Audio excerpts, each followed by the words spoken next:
This channel does not promote any violent, harmful, or illegal activities. All content provided by this channel is meant for an educational purpose only.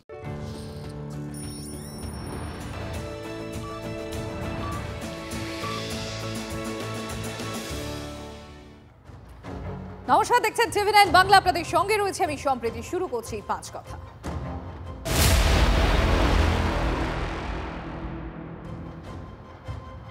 বাবরির মঞ্চ থেকে 26-এর ভোটের সুর বাঁধলেন হুমায়ুন। রাজ্যের 90টি সংখ্যালঘু অধ্যুষিত বিধানসভা কেন্দ্র জয়ের হুঙ্কার। বিরোধী দল হিসেবে অধিকার বুঝে নেওয়ার হুঁশিয়ারি হুমায়ুন কবিরের।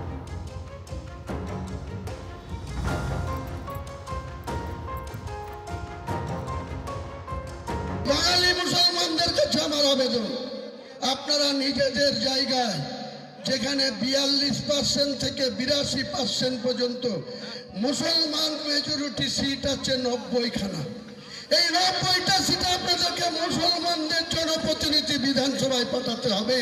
204-এর মধ্যে মমতা ব্যানার্জি আর শুভেন্দু অধিকারীর মধ্যে লড়াই হোক। তারা কে সরকার আসবে হিন্দু সমাজ সিদ্ধান্ত নেই।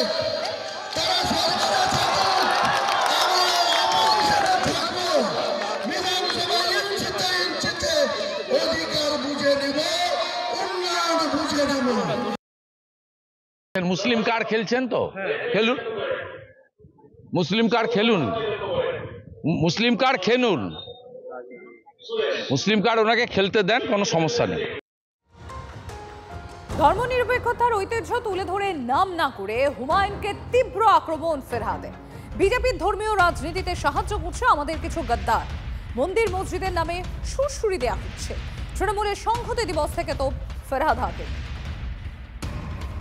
ধর্মনিরপেক্ষ মানুষের উপর বারবার করে আঘাত আসছে, বারবার করে ধর্মনিরপেক্ষ মানুষ একটা না একটা বাহানা তুলে ধর্মীয় বিভাজনের চেষ্টা করছে বিজেপি, আর তাকে সহযোগিতা করছে আমাদের কিছু মানুষ যারা বিজেপি এখন যাদের বলা হয় গাদ্দার, যাদের বলা হয় মীর জাফর, তারা তাদের সহায়তা করছে সেই একই কারণে।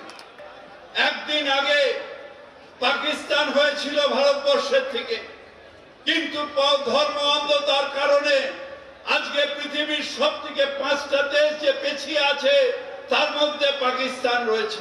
এখন দেখা যাচ্ছে বাংলাতেও সুরসুরি দেওয়া হচ্ছে। কেউ মসজিদের নামে, কেউ মন্দিরের নামে সুরসুরি দিচ্ছে। ধর্ম অন্ধতায় বাংলার মানুষ বিশ্বাস করেন না। আমরা ঠাকুরের পথে যাব, যত মত তত পথ, সেটাই বাংলার একমাত্র রাস্তা। কুণাল বাবুর বক্তব্যের প্রতিক্রিয়া দেওয়াটা আমার মনে হয় না উচিত হবে। কুণাল বাবু তো প্রিজনম্যান থাপড়ে সারদার সব থেকে বড় সুবিধাভোগী আমাদের বর্তমান মুখ্যমন্ত্রীর কথা বলেছেন। আজকে উনি আবার ফিরহাদ হাকিম সাহেবের কথার এক প্রতিক্রিয়া দেবেন, কালকে আবার আরেকজন প্রতিক্রিয়া দেবেন।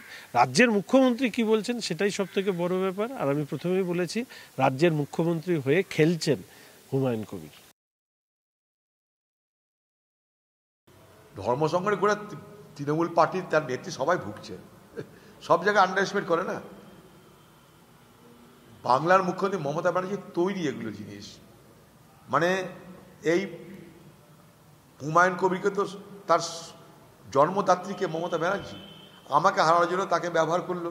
সে হুমায়ুন কবির আজকে বলছে সেটা, যে হিন্দু মুসলমান দাঙ্গা করিয়ে অধীর চৌধুরীকে হারানোর ব্যবস্থা করেছি আমি। মুখ্যমন্ত্রী কথাই করেছি। একটা রাজ্যের মুখ্যমন্ত্রী নিজে যদি দাঙ্গা লাগায় ভোটে হারানোর জন্যে, তাহলে সেই রাজ্যের মুখ্যমন্ত্রীর প্রতি মানুষের কোনো ভরসা বিশ্বাস থাকবে? এত নাটকবাজি এই মহিলা এই বাংলার সর্বনাশের সব থেকে বড় কারণ। ইতিহাস মিলিয়ে নেবেন আপনারা। হুমায়ুনের বাবরি মসজিদ নিয়ে তৃণমূলকে তীব্র আক্রমণ শুভেন্দু অধিকারী।